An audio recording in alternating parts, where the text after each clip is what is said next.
JNG বিক্ষোভে নেপালে যখন সরকার পতন হয়েছে তখন উত্তেজনা দেখা দিয়েছে প্রতিবেশী ভারতেও। দেশটির বিভিন্ন রাজ্যে বিভিন্ন দাবিতে রাস্তায় নেমে আসছে মানুষ।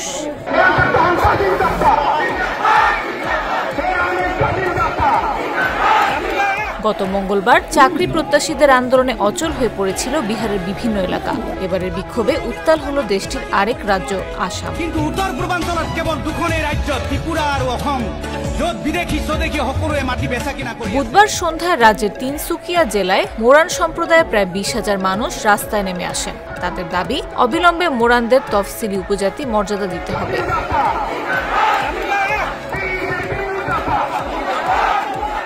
অল মোরান স্টুডেন্টস ইউনিয়নের নেতৃত্বে এই বিক্ষোভ শুরু হয় তালা, কাকোপাথার ও মার্ঘেরিটায় ধারাবাহিক কর্মসূচির মাধ্যমে। এরপর তারা তিনসুকিয়া শহরে এক বিশাল সমাবেশ করে। ভারতীয় প্রধানমন্ত্রী নরেন্দ্র মোদীর আগামী 13 সেপ্টেম্বরের আসাম সফরের ঠিক আগে এই বিক্ষোভ পুরো শহরকে নাড়িয়ে দিয়েছে।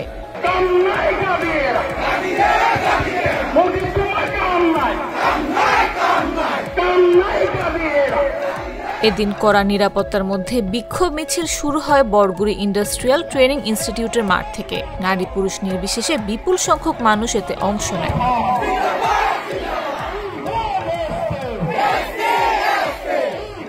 সমাবেশে এমএসইউ সভাপতি পলিন্দ্র বরা বলেন, প্রধানমন্ত্রী মোদী নিজে প্রতিশ্রুতি দিয়েছিলেন বিজেপি সরকার গঠনের 100 দিনের মধ্যে মোরান সহ আরো 5টি সম্প্রদায়কে এসটি মর্যাদা দেয়া হবে। কিন্তু 10 বছর কেটে গেলেও কিছুই হলো না। সরকার আমাদের সঙ্গে বিশ্বাসঘাতকতা করেছে।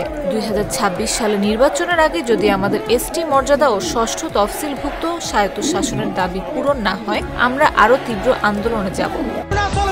নাগাল্যান্ড, মণিপুর, মিজোরাম, উত্তর পূর্বাঞ্চলের আটাইবোৰ রাজ্যতে ভূমি অধিকার আছে। বিক্ষোভকারীরা হুঁশিয়ারি দেন, আগামী 72 ঘন্টার মধ্যে সরকার যদি স্পষ্ট কোনো পদক্ষেপ না নেয় তবে 15 সেপ্টেম্বর থেকে শুরু হবে ব্যাপক অর্থনৈতিক অবরোধ।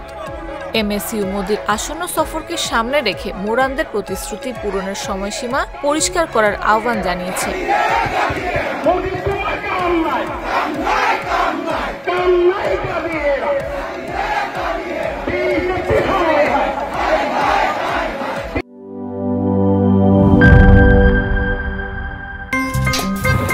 আমার একটা স্মার্ট সিদ্ধান্তে 25% গ্যাসের খরচ কমেছে। ভাবছেন কিভাবে?